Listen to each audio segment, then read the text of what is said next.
David Muir, ABC's World News Tonight, America's most watched newscast. Now streaming same day with all the breaking news of the day on Disney+. Most watched, most trusted. Now on Disney+ every night. Tonight we have breaking news right now as we come on. The government shutdown day 41 and the Senate vote tonight. When could this shutdown end? And this brutal cold and snow moving in. First tonight, a handful of Democrats joining Republicans in the Senate with a plan to reopen the government. What it could mean for workers who were fired during the shutdown and for the 42 million Americans who rely on SNAP food assistance. And tonight, that key demand from Democrats to extend health care subsidies to keep insurance premiums from skyrocketing. It's been left out of the bill. The earliest the House could vote on this Wednesday, and tonight the growing chaos at the airports. Thousands of flights canceled, delays up to 4 hours at some of America's largest airports tonight.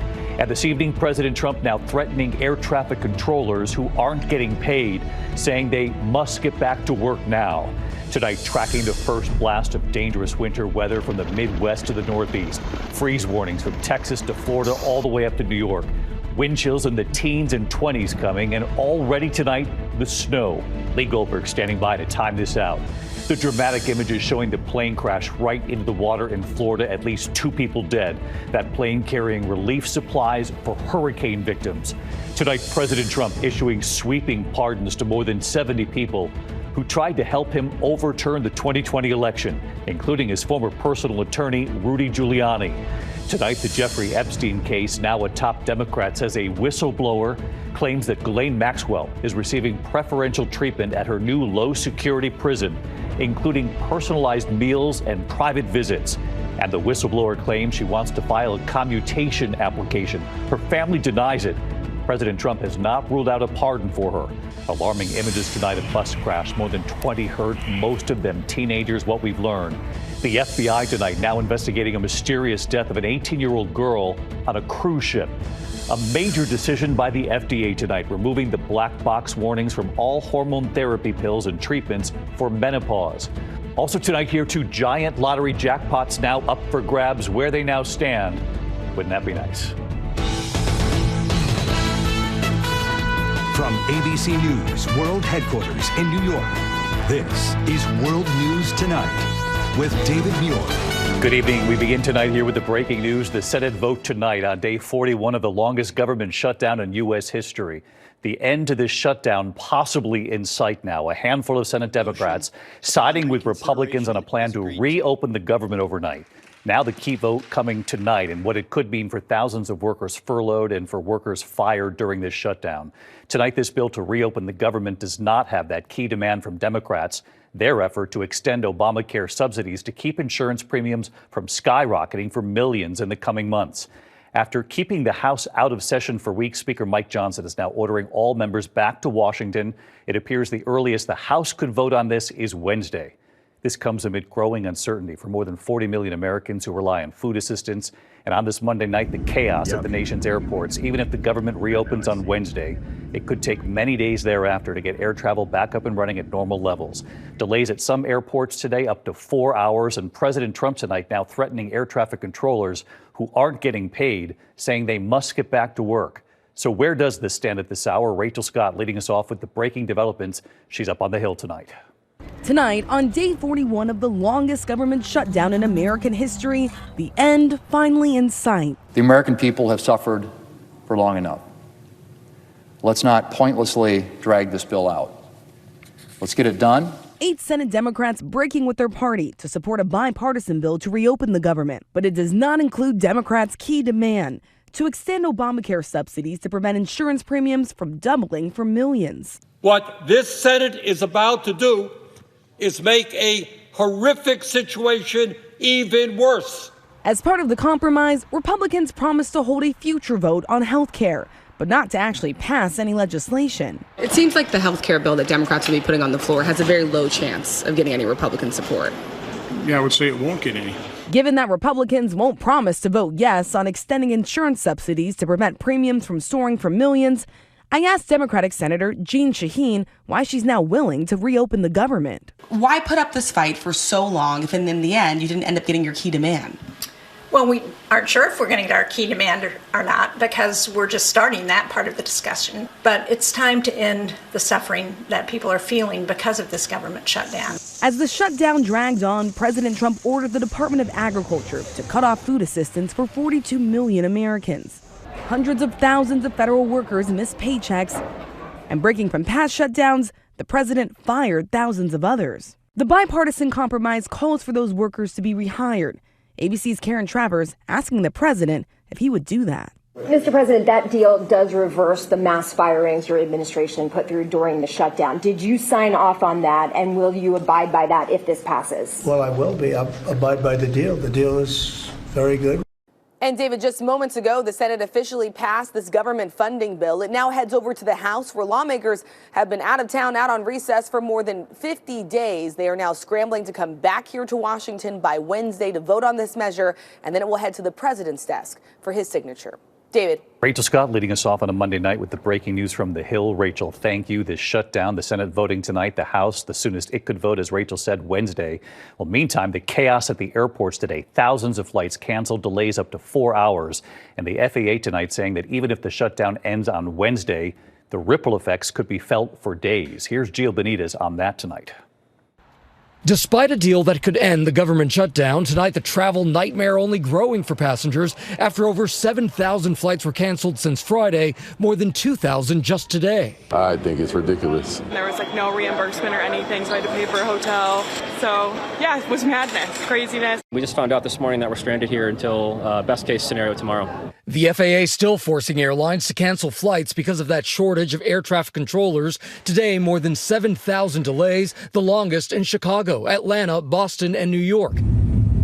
At Newark Airport, planes lined up as far as the eye can see. I don't really care what your political persuasion is, but you should really call your senator. This Southwest pilot sharing his frustration with passengers during the long wait for takeoff. It's really frustrating for me because right now it's going to cost about 2 hours of our lives on the ground before we even take off. Air traffic controllers are working without pay. Today, President Trump threatened to dock the pay for controllers who don't come to work, warning on social media that those who called out should leave the profession with no payment or severance of any kind. But the president said he'd be recommending a bonus of $10,000 for controllers who didn't take time off. Air traffic controllers say some of their coworkers have to take side hustles. They're up till midnight driving Uber because they can't pay their bills, cannot pay for childcare. So now they have to figure out how they're going to come into work. That uncertainty, that fear creates a distraction that no air traffic controller should have to carry. And David, even if the government reopens, and again, that could be Wednesday at the earliest, it could still take a week for air travel to get back to normal. David. Gio Benitez is part of our team watching all of the effects of this shutdown. Gio, thank you. Tonight we are also tracking this first blast of dangerous winter weather from the Midwest to the Northeast. In fact, freeze warnings tonight from Texas to Florida all the way up to New York and New England. Wind chills in the teens and 20s coming. Already blinding snow in the Midwest in the last 24 hours. Illinois, Indiana, Wisconsin now moving into the Northeast. Lee Goldberg has the forecast and Alex Perez with the images already coming in tonight. Tonight, the first major snowstorm of the season wreaking havoc on highways across the heartland. The powerful system bringing whiteout conditions around South Bend, Indiana overnight, up to 2 inches an hour, and howling wind. More than a foot of snow in some spots, plows trying to keep up all over the region. Overnight, Indianapolis police responding to more than 50 crashes from midnight to 7 a.m. South of Chicago, Grace Butler, stranded on I-57 at 4:30 a.m., says these are the worst conditions she's ever seen. Chicago's iconic skyline vanishing into the clouds overnight, even cold weather pros shocked at the instant winter. Oh my God, it's just come out of nowhere. It's a reality. It's just, I'd rather it be in December and January, not November. And David, the evening commute here in Chicago has been a messy and tricky one with wind chill temperatures that feel like the 20s tonight, and that cold now headed all the way down to Florida. David? We knew it was coming, and now it's here. Alex Perez with the hat back on. Alex, thank you. Let's get right to Chief Meteorologist Lee Goldberg from WABC here in New York. Lee? All right, David, the polar air pouring into the east, a biting wind here in New York, and 30-degree temperatures all the way down to Atlanta. Freeze alerts, Texas to Florida, up to the Carolinas, into New York City, a freeze warning. Snow alerts, Tennessee, all the way into parts of the Northeast, downwind of the Great Lakes. The wind chills to wake up tomorrow morning, teens and 20s from the Great Lakes to the I-95 corridor. In fact, the wind chills will be lower in Atlanta and Jacksonville than they will be in New York and Boston. We could get nearly 36 record lows in the southeast, sub-freezing Montgomery, Savannah, and into Mobile. At least it's a one-hit wonder. It does moderate midweek, but the lake snows go tonight into Wednesday, up to a foot of snow downwind of the Great Lakes, maybe more than that east of Syracuse in the Tug Hill Plateau. David. Yes, you and I know lake effect snow very well. Lee Goldberg with us tonight. Lee, thank you. We turn now to the dramatic images showing a small plane crash right into the water in Florida. At least 2 people dead. The plane carrying relief supplies for hurricane victims, and it just missed multiple homes as it went down. Here's Ike Ejiochi tonight. Tonight, at least 2 people are dead after a plane packed with relief supplies for hurricane victims in Jamaica slammed into this neighborhood in Coral Springs, Florida. We do have a confirmed plane down. It is submerged. It did not hit a home, but it took out part of the fence. Look at the area right in the backyard there. You can see debris all over the backyard there. The plane, a Beechcraft King Air, took off from Fort Lauderdale Executive Airport at 10:14 a.m. Minutes later, multiple security cameras catching it slamming into a lake just feet away from multiple homes. The next thing we know is it just took a dive and went straight to the ground. No smoke, no sound. Just the plane that came in. Fortunately, the plane did not strike any houses when it entered the water. It did strike some trees in the backyard of one of the homes. Authorities say the plane was a relief flight bound for Montego Bay, Jamaica, packed with supplies for victims of Hurricane Melissa. David, the NTSB, FAA, and local authorities are investigating, and they're asking residents in the area to contact them if they find debris on their property. David? Ike Ejiochi tonight. Ike, thank you. Tonight, President Trump has issued sweeping pardons to more than 70 people who tried to help him overturn the 2020 election, including his former personal attorney, Rudy Giuliani. Here's Mary Bruce now. After first pardoning more than 1,500 people in connection with the January 6th attack on the Capitol, tonight, President Trump issuing full, complete, and unconditional pardons to dozens of close allies who tried to help him overturn the results of the 2020 election. Among them, his former personal lawyer, Rudy Giuliani, who pushed the false claim that Georgia election machines were controlled by Venezuela. The company counting our vote, with control over our vote, is owned by 2 Venezuelans who were allies of Chavez, are present allies of Maduro. Attorney Sidney Powell spreading the same lie. This is the consummate foreign interference in our election. Tonight, Powell and Giuliani both pardoned, along with Trump's former chief of staff, Mark Meadows, and 74 others. But Trump's move is largely symbolic. Presidential pardons only apply to federal crimes, and none of these individuals have been charged in a federal case. Still, a top Justice Department official making the purpose clear, posting "No MAGA left behind." And again, David, this only applies to federal criminal charges. Giuliani was found liable in a civil trial of defaming 2 election workers in Georgia in order to pay them $148 million. He still faces state charges of election interference in Arizona, and in D.C. and New York, Giuliani has been disbarred. David. Mary Bruce live at the White House. Mary, thanks. Tonight to the Jeffrey Epstein case, a top Democrat now says a whistleblower claims Ghislaine Maxwell is receiving preferential treatment at her new low-security prison, including personalized meals and private visits. The whistleblower also claims she wants to file a commutation application. Her family denies it. Here's Pierre Thomas tonight. Tonight, a top congressional Democrat claiming convicted sex trafficker Ghislaine Maxwell is getting the country club treatment while in prison. Congressman Jamie Raskin of Maryland says a whistleblower has come forward with a laundry list of alleged perks, including customized meals delivered to her cell, guests allowed to bring computers while visiting, raising the potential that Maxwell could use a computer to conduct unmonitored communications with the outside world. Maxwell was sent to a minimum security camp in Texas days after that controversial meeting with Deputy Attorney General Todd Blanche, who is also the president's former defense attorney. In that meeting, Maxwell claimed that President Trump was not involved in any illegal activity with Epstein. I never witnessed the president in any inappropriate setting in any way. The president was never inappropriate with anybody. In the times that I was with him, he was a gentleman in all respects. But critics say Maxwell was rewarded for that interview. Today, Raskin also claiming that the whistleblower said the prison warden was helping Maxwell with a commutation application. But Maxwell's brother denies all the allegations, saying she's not getting special treatment, is not applying for a commutation. But President Trump has not ruled out a pardon or commutation. I'm going to have to take a look at it. I have to ask DOJ. I didn't know they rejected it. I didn't know she was even asking for it, frankly. Tonight, the Justice Department declining to comment.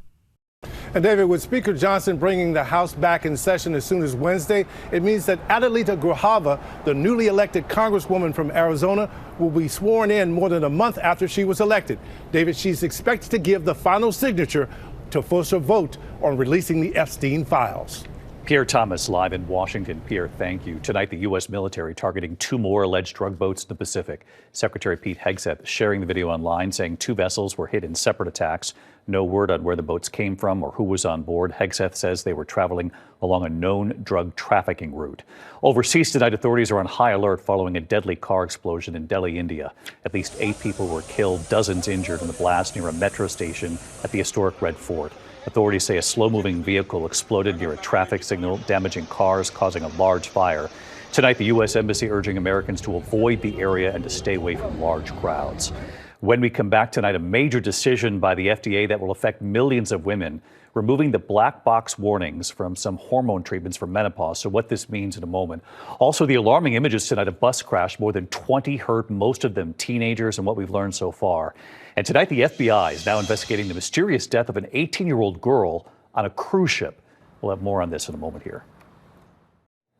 Tonight, more than 24 people were injured when a bus carrying a church group overturned on a highway outside San Bernardino, California, landing on its side on Highway 330. Many of the victims are teenagers. Witnesses say the bus caught fire before flipping over.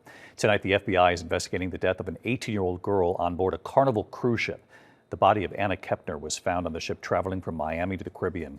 The FBI is now reviewing video, interviewing passengers. Carnival is cooperating in the investigation. There's no word, though, on the cause of death.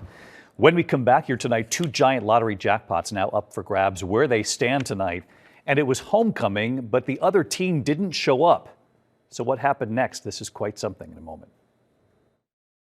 To the index of other news, the FDA is now lifting warning labels on hormone-based menopause drugs. Those long-standing black box warnings, as they're called, alerted women to possible risks of breast cancer, stroke, heart attack, and dementia. FDA officials now say the outdated labels discouraged women from seeking hormone therapy to ease menopause symptoms.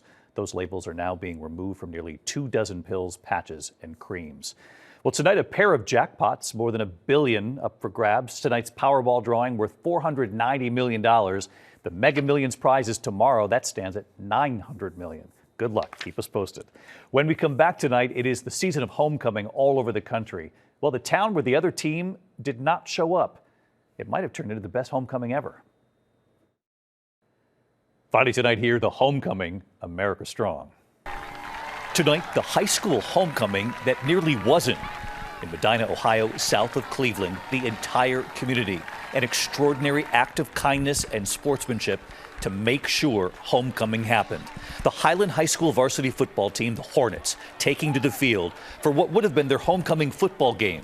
It turned out the opposing team had to cancel because they had too many injuries, not enough players could play. But the entire community would then step in, filling the football stands anyway. The cheerleaders, the marching band performing in their own clothes, the school crowning a homecoming queen.